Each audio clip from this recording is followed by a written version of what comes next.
Cuba lupakan sekejap apa yang kita tahu tentang sukan hari ini. Jom kita patah balik ke tahun 1989 ke satu momen ajaib di Kuala Lumpur. Ini bukan cerita pasal menang, kalah atau pinggat semata-mata tau. Ini kisah macam mana satu tamasya sukan boleh buat sesuatu yang sangat luar biasa, menyatukan satu negara. Jom kita selami kisahnya. Sejak dari awal lagi, cita-cita Malaysia memang tinggi. Kita bukan sekadar nak jadi tuan rumah, oh tidak. Kita nak anjurkan sukan CE yang paling gemilang, paling mahal dan paling mantap dalam sejarah. Jadi tekanannya memang dahsyat dan mata seluruh Asia Tenggara memang tengah pandang kita. Dan pentas yang disediakan tu memang luar biasa. Lebih 2,000 atlet datang, penyertaan terbesar dalam sejarah masa tu. Tapi ada lagi satu benda besar yang jadi. Selepas 16 tahun, Laos dan Vietnam kembali bertanding. Tiba-tiba, ia bukan lagi soal saingan semata-mata. Ia dah jadi macam satu majlis pertemuan semula keluarga besar Asia Tenggara dekat bumi Malaysia. Okey, jadi macam mana nak satukan sebuah negara? Macam mana nak nyalakan api semangat kebangsaan dalam hati semua orang? Jawapannya bermula dengan hanya satu percikan api.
Okey, jadi macam mana nak satukan sebuah negara? Macam mana nak nyalakan api semangat kebangsaan dalam hati semua orang?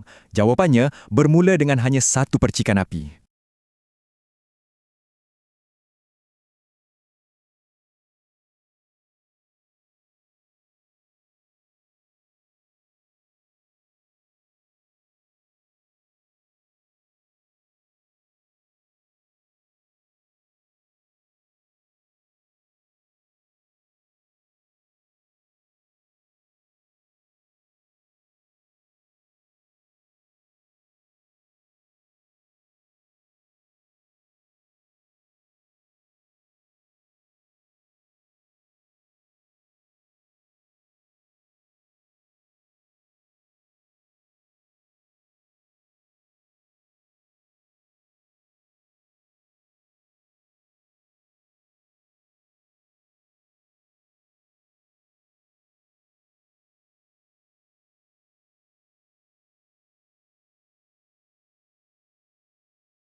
Okey, jadi macam mana nak satukan sebuah negara? Macam mana nak nyalakan api semangat kebangsaan dalam hati semua orang?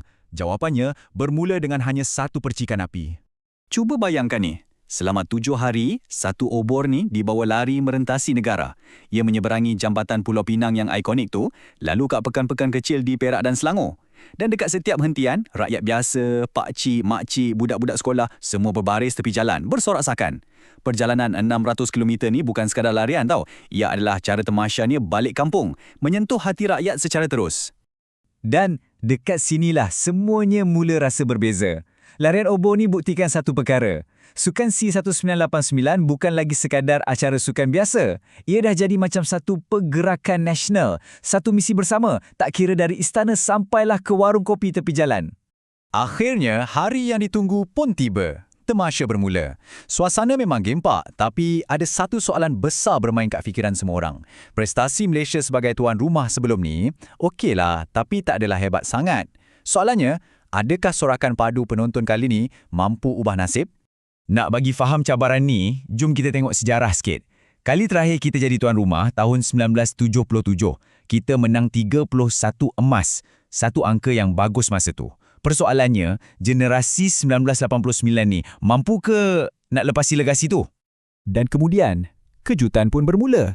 Sejak hari pertama lagi, atlet-atlet kita mula mengamuk. Satu demi satu kemenangan dikutip, jauh melangkaui ramalan semua orang. Penganalisis sukan semua terdiam. Majlis Sukan Negara sendiri pun terkejut. Memang ada sesuatu yang lain macam tengah berlaku. Dan inilah dia, detik keajaiban tu. Malaysia bukan sekadar melepasi rekod lama, kita hancurkan rekod tu. 66 pingat emas. Bayangkan, lebih 2 kali ganda berbanding tahun 1977. Satu negara tergamam. Inilah plot twist terbesar Sukan SEA 1989. Kemenangan ni datang dari semua arah. Dekat kolam renang, perenang kita sapu bersih semua 11 emas. Dekat gelanggang tinju, kita dapat emas pertama lepas 20 tahun menanti. Taekwondo, gimnastik, bola keranjang, mana-mana kita tengok, bendera Malaysia tengah naik. Ini bukan kemenangan biasa. Ini kebangkitan sukan negara secara besar-besaran. Tapi kan, pingat tu cuma sekeping logam. Kisah sebenar Sukan SEA 89, keajaiban yang betul-betulnya tak berlaku pun dekat gelanggang. Ia berlaku kat luar, dekat stadium, dekat kedai mamak, dekat ruang tamu rumah kita. Di sinilah legasi sebenar Tamasya ni tercipta. Tengoklah visual ni. Inilah degup jantung Sukan SEA 89. Selama 11 hari tu, tak kira dekat stadium ke, kedai kopi ke, depan TV kat rumah, kita semua jadi satu. Dah tak ada Melayu, Cina atau India. Yang ada cuma satu suara, satu sorakan. Sorakan untuk atlet kita, yang sebenarnya sorakan untuk Malaysia. Momen perpaduan ni sangatlah powerful sampaikan ia diakui oleh orang atasan. Kata-kata Menteri Belia dan Sukan masa tu, Datuk Seri Najib Tun Razak, merumuskan semuanya dengan tepat. Ini adalah bukti hidup yang rakyat Malaysia boleh bersatu. Sukan dah jadi jambatan yang menghubungkan kita semua.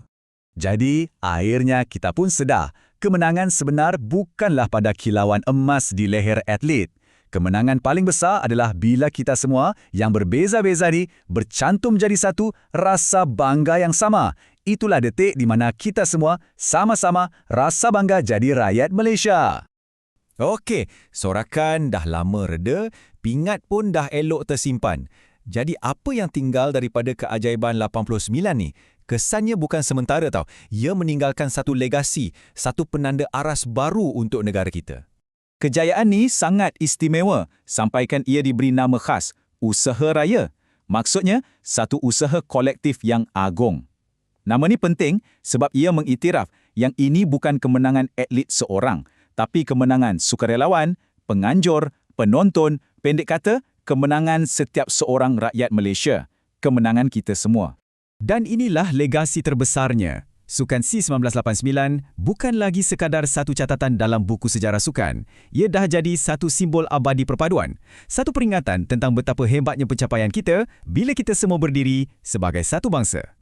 Dah lebih 3 dekad berlalu kan, tapi pengajarannya tak pernah lapuk. Dan ini tinggalkan kita dengan satu soalan penting.